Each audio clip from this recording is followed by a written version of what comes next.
La cuestión es esta.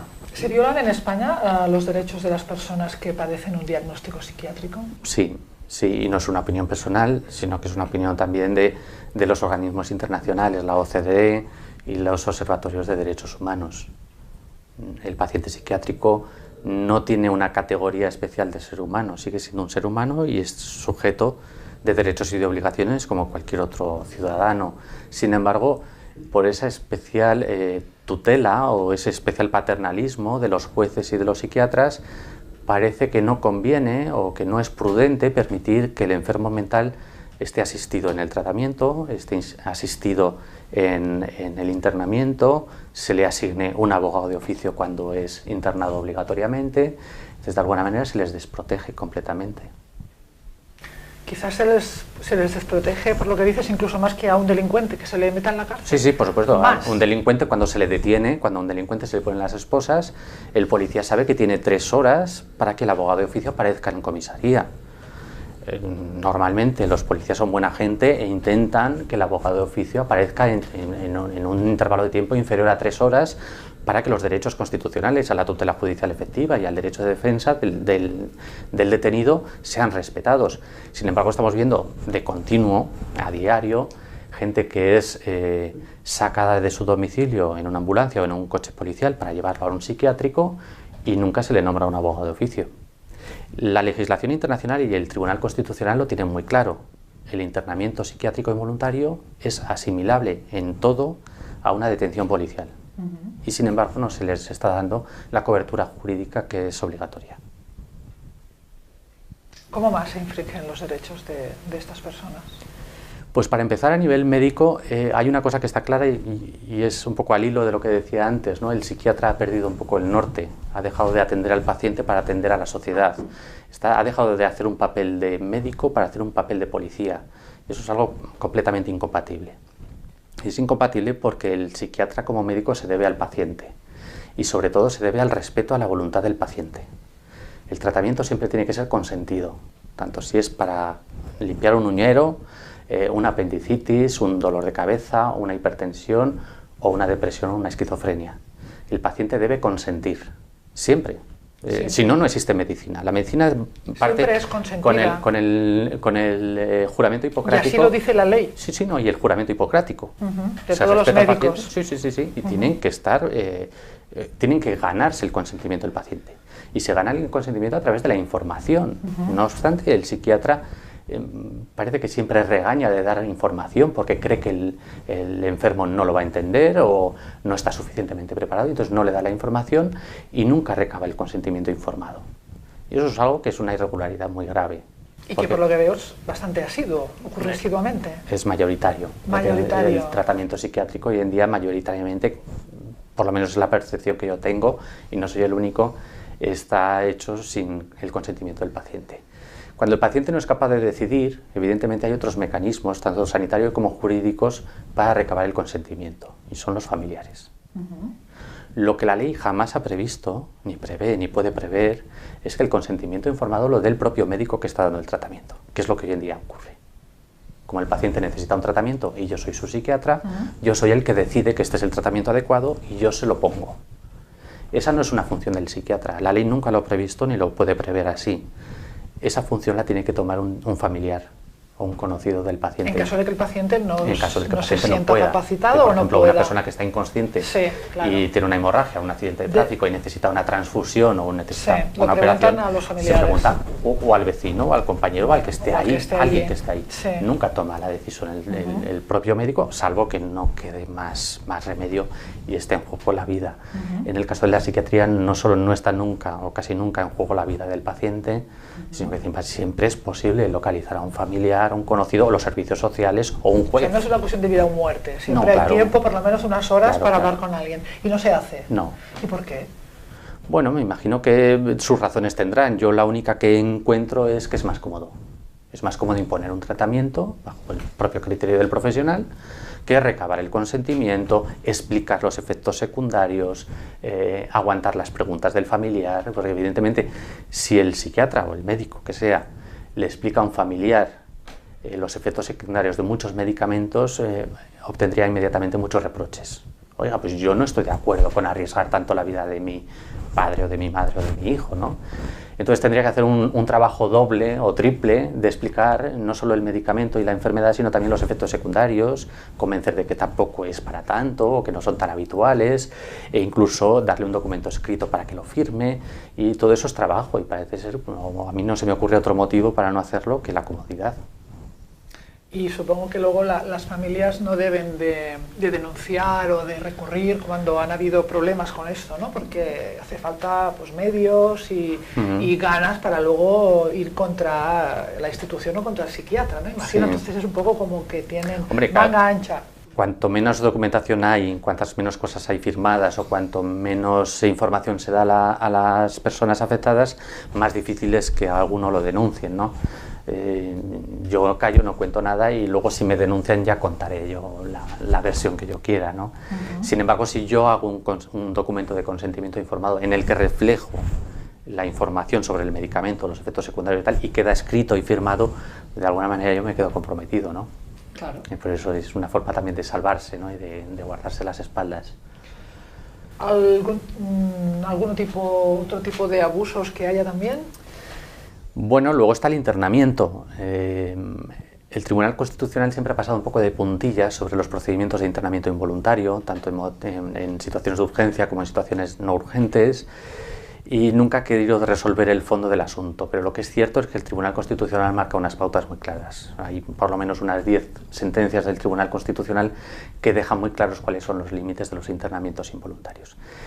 Esto en la práctica no se respeta nunca, ni a nivel médico ni a nivel judicial. Tiene que haber, por ejemplo, cuando no es un procedimiento urgente, en el que está en juego la vida del paciente, es ineludible recabar la autorización de un juez antes. En otros países esto se ha solventado, es decir, una persona... ¿Eso solo pasa en España? Solo pasa en España. Ahora mismo España es la que tiene la legislación más retrasada de toda la OCDE en materia psiquiátrica. Los otros países, pues porque hay convenios y hay tratados internacionales que nos han obligado, aunque no hemos cumplido, pero nos han obligado a modernizar la legislación psiquiátrica, en otros países lo han arreglado. Es decir, hay un caso urgente, se le mantiene en urgencia 3 horas, y durante esas 3 horas se obtiene el consentimiento de un juez para el internamiento. Entonces, todo eso se puede corregir, pero en España no ha habido nunca una intención ni ningún interés de corregirlo. En España se interna a una persona sin recabar la autorización judicial, y luego ya se le manda un escrito al juzgado para que luego ya venga el juez cuando quiera, cuando pueda, y se mantiene el internamiento. ¿Hay jueces especializados en este tipo de casos o no? No. ¿Puede ser cualquier juez? Siempre son los juzgados de primera instancia los que se hacen cargo de este tipo de situaciones. Sí que es verdad que luego, cuando hablamos de tutelas y de curatelas, en las ciudades grandes hay juzgados especializados en incapacitaciones, pero como situación urgente de internamiento siempre eso le corresponde a los juzgados de instancia, de primera instancia, los que están de guardia. O sea que si nos encontramos con una situación así, que por lo que dices suele pasar, no podemos hacer nada, porque ¿qué podemos hacer en un momento en que quieren ingresar a un familiar tuyo y sin ninguna orden judicial? ¿Qué se puede hacer? Pues no te puedes negar. No. Bueno, en teoría te puedes, porque la ley lo permite, pero no sirve de nada porque... No va a servir de nada. El primer mecanismo que podemos invocar, y que es relativamente fácil si uno se preocupa, es que podemos instar al juzgado de guardia un procedimiento de habeas corpus, ¿no? ¿Habeas corpus? Sí. Podemos solicitar que el juez se persone en el hospital o que mande una comisión judicial para ver en qué situación está el paciente y por qué. Normalmente no sirve de mucho, pero sí que sirve por lo menos para dar un toque de atención al juez que esté de guardia, obtener el número de referencia del procedimiento de internamiento. De alguna manera sí que se incomoda un poco. Pero, incomoda, pero no evita. No evita. En el momento en que alguien decide internar a un paciente en una unidad psiquiátrica, no hay fuerza humana de evitarlo. Lo siguiente, aparte del habeas corpus, es decidir un abogado que represente a la familia. ¿Llamar a un abogado? Sí. Normalmente, que intente evitarlo. Sí, no que intente evitarlo, sino que empiece el procedimiento de pedir aclaración, de facilitar la personación del paciente o de la familia, recabar el expediente judicial, ver los autos, ver por qué razones se le ha internado, pedir una contradicción, pedir un nuevo informe, es decir, ya se puede actuar. Pero realmente en España es bastante complejo. La ley no lo permite fácilmente. Además, tendrá que ser un abogado que comprenda este tipo de trámites. Por ejemplo, tú, porque si no entienden derecho sanitario, tampoco sirve cualquier abogado. Bueno, normalmente los abogados se ven asistidos por peritos, es decir, que cualquier abogado puede consultar a un médico. Otra cosa es que encuentre un médico capaz o con ganas de discutir contra un psiquiatra o contra el sistema. Fácil, o sea... Estamos en una situación bastante complicada, bastante mala para los pacientes. ¿Tú te has encontrado alguna vez en una situación así, que te llama una familia porque quieren internar muchísimas veces? ¿Y has conseguido algo? ¿Qué has conseguido, por ejemplo? Bueno, se consigue un poco de prudencia. Es decir, en el propio procedimiento de habeas corpus se pueden introducir alegaciones, ¿no? Pues, por ejemplo, que haya una supervisión del tratamiento o que el informe... Pero no has conseguido evitar que lo internen. No, eso no se puede evitar. No, en España hoy en día eso es materialmente imposible. Aunque esté prohibido hacerlo. Imposible. La ley es muy escueta. Tenemos que darnos cuenta de que en la mayor parte de los países, y este es un debate muy interesante, para poder restringir la libertad o cualquier derecho fundamental de los que están tutelados por el artículo 53 de la Constitución, de especial protección, cualquier legislación que aborde ese tipo de derechos o los limite o los comprometa tiene que ser una ley orgánica. Exige unos requisitos formales y materiales muy serios para aprobar. Eso se hace prácticamente en todos los países. En España, el internamiento involuntario de pacientes psiquiátricos se regula por un solo artículo de la Ley de Enjuiciamiento Civil. Es un artículo tan escueto que no dice nada, que deja abierto muchas posibilidades y que encima no es orgánico, o no ha sido orgánico hasta el 2015. Después de varias sentencias del Tribunal Constitucional reclamando una reforma legislativa, el legislador lo que ha hecho ha sido coger ese artículo, el 763 de la Ley de Enjuiciamiento Civil, y a través de un mecanismo bastante extraño y bastante curioso lo ha declarado orgánico. No es una ley orgánica, pero ha declarado que un artículo dentro de una ley no orgánica es orgánico. Y con eso han saltado un poco esa falta formal de la legislación española. Pero lo lógico es cumplir con los requerimientos que ha hecho el Tribunal Constitucional y otros organismos de derechos humanos de configurar una ley completa, seria, 20-30 artículos, que menos, ¿no?